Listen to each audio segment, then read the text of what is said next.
ప్రియులారా, ఒక్క మాటలో దేవుని గొప్ప వాగ్దానం ఈరోజు మీరు వింటున్నారు కదూ. శ్రద్ధగా వినండి. ఇర్మీయా గ్రంథము 31వ అధ్యాయము నేను చదువుతున్నాను. 3వ వాక్యం. చాలా కాలము క్రిందట యెహోవా నాకు ప్రత్యక్షమై ఇట్లనెను. చాలా కాలము క్రిందట యెహోవా నాకు ప్రత్యక్షమయ్యాడు, అయ్యి ప్రభు నాతో ఇట్లా అంటున్నాడు అని చెప్తున్నాడు. ఈరోజు నీతో ఏమంటున్నాడు?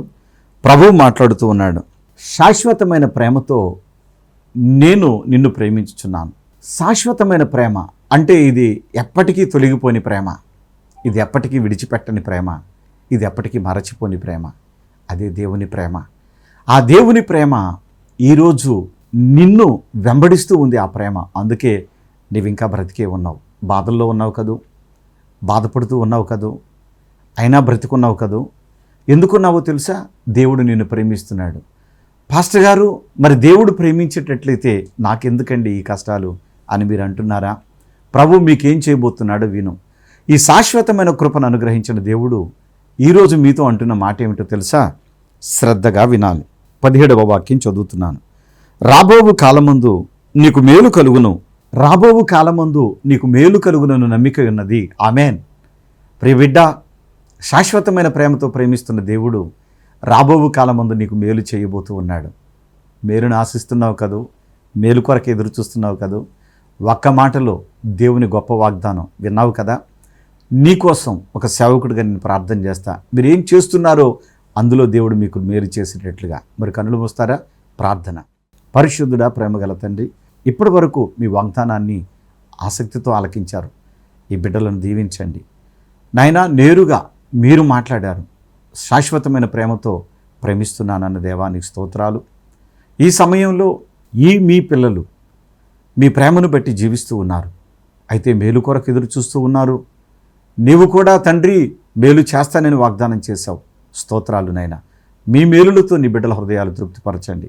సంతానం అనే మేలు, ఉద్యోగం అనే మేలు, వివాహం అనే మేలు, రాబడి అనే మేలు, ఆరోగ్యం అనే మేలు, సొంత ఇల్లు అనే మేలు నీ పిల్లలకు మీరు నిశ్చయముగా దయచేయబోతున్నందుకు స్తుతి చెల్లిస్తూ, నమ్మి ఈ ప్రార్థనలు ఏకీభవిస్తున్న ఈ బిడ్డలను దీవించమని నజరేయుడైన యేసు నామములో ఈ ప్రార్థన మీకు సమర్పిస్తున్నాను తండ్రి. ఆమెన్. Praise the lord. దేవుడు నిశ్చయముగా మీకు మేలు చేయబోతున్నారు. గమనించండి. మీరు వివిధ ప్రాంతాలలో జరుగుతున్న అభిషేక అంజూర పండుగలలో పాలుపంపులు పొందండి. లేదా నేరుగా రావాలి, అడ్డాడే రావాలి అని అనుకుంటే శనివారం కానీ ఆదివారం కానీ తప్పకుండా రండి. మీ కొరకు ప్రార్థన చేయడం జరుగుతుంది. ప్రభు వాగ్దానాలను స్వతంత్రించుకోండి. God bless you. God bless you all. పరిశుద్ధాత్మ అభిషేక అంజూర పండుగ జరుగు స్థలముల వివరములు. మాచర్లలో మే నెల 17వ తేదీ శనివారం ఉదయం 8:30 గంటల నుండి జరుగును. స్థలం మానుకొండ కళ్యాణ మండపం, మున్సిపల్ ఆఫీస్ దగ్గర, మాచర్ల. గుంటూరులో మే నెల 18వ తేదీ ఆదివారం మధ్యాహ్నం 3 గంటల నుండి జరుగును. స్థలం LEM high school ground, lodge centre, Brodipet, Guntur. తాడేపల్లిగూడెంలో మే నెల 19వ తేదీ సోమవారం ఉదయం 8 గంటల నుండి జరుగును. స్థలం Renuka function hall, flyover bridge ఎదురుగా, కొండయ్య చెరువు రోడ్, కడగట్ల, తాడేపల్లిగూడెం. వైజాగ్లో మే నెల 20వ తేదీ మంగళవారం ఉదయం 8 గంటల నుండి జరుగును.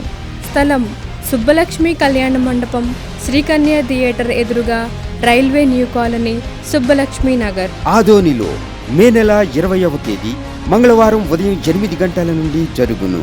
స్థలం international function hall, 2 town police station ప్రక్క రోడ్, SKD కాలనీ, ఆదోని. డోన్లో మే నెల 21వ తేదీ బుధవారం ఉదయం 8 గంటల నుండి జరుగును. స్థలం లక్ష్మీ ఫంక్షన్ హాల్, కొత్త బస్టాండ్ దగ్గర, డోన్. కాకినాడలో మే నెల 21వ తేదీ బుధవారం ఉదయం 8 గంటల నుండి జరుగును. స్థలం కొండబాబు గారి కళ్యాణ మండపం, MSN చారిటీస్ ఎదురుగా, జగన్నాథపురం, కాకినాడ. నల్గొండలో మే నెల 22వ తేదీ గురువారం ఉదయం 8 గంటల నుండి జరుగును. స్థలం SBR ఫంక్షన్ హాల్, బస్టాండ్ దగ్గర, బోయవాడ, నల్గొండ, తెలంగాణ. పెద్ద డోర్నాలలో మే నెల 22వ తేదీ గురువారం ఉదయం 8 గంటల నుండి జరుగును. స్థలం కల్వరి స్వస్థతశాల, పోస్ట్ ఆఫీస్ వెనుక, కర్నూలు రోడ్, పెద్ద డోర్నాల. పాలకొల్లులో మే నెల 22వ తేదీ గురువారం ఉదయం 8 గంటల నుండి జరుగును. స్థలం కిరాణా మర్చెంట్ అసోసియేషన్ బిల్డింగ్, బస్టాండ్ వెనుక road, Srinivasa deluxe road, Palakollu.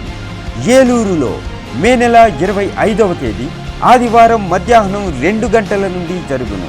స్థలం Subhalekha convention, Kandrikagudem centre, Chintalapudi road, Eluru. రాజమండ్రిలో మే నెల 26వ తేదీ సోమవారం ఉదయం 8 గంటల నుండి జరుగును.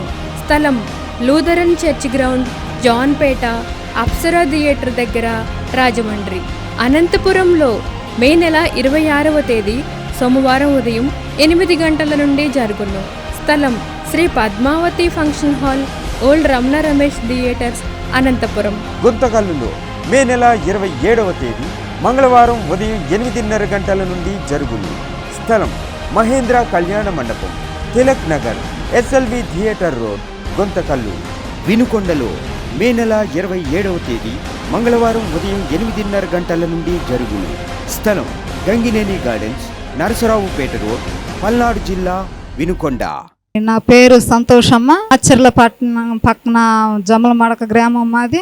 నెల అవుతుంది రొమ్మ ఆపరేషన్ చేయించుకున్న నెలకి మళ్ళీ ఏందో ప్రభు అని నొప్పి వస్తుంది, ఇలా ఏంది ప్రభు అని నేను ఆయనకు మొరపెడుతుంటే పలాని కాడ ప్రభు కిరణయ్య గారి ప్రార్థన జరుగుతుంది, మరి అక్కడికి వెళ్దాం రాండి అని ఒకరు చెప్పారు. ప్రభు కిరణయ్య గారు వాక్యం చెబుతుంటే మరి మీకు ఎక్కడైతే బాధగా ఉందో, ఎక్కడైతే నొప్పిగా ఉందో ప్రతి ఒక్కరికి దేవుడు తీసేస్తాడు. మరి నేను ఇక్కడ సాక్ష్యాలు ఎన్నో సాక్ష్యాలు చెబుతున్నారు. మరి నా ప్రభు నా సాక్ష్యం కూడా నేను చెప్పేలాగా మరి నాకు ఆ నొప్పిని తీసివేసేయని అంజూర పండు తిని ఎప్పుడైతే ఈ వస్త్రంతో నేను తుడుచుకున్నానో ఏసు రక్తం పూసుకొని అక్కడనే ఇంట్లోనే నాకు స్వస్థత కలిగింది. ఎందుకంటే అది ఇంత గొప్ప దేవుడు అయ్యా, మరి నేను ఆపరేషన్ చేయించుకున్నా మరి నాకు తగ్గలేదు, మరి నీ రక్తం ద్వారాగా నన్ను శుద్ధీకపరచండి అయ్యా అని ఇంటికి వెళ్ళి ప్రార్థన చేసుకొని ఈ రక్తంతో కడిగి తూడ్చుకున్నాక ఏసు నామంలో తీసివేసింది.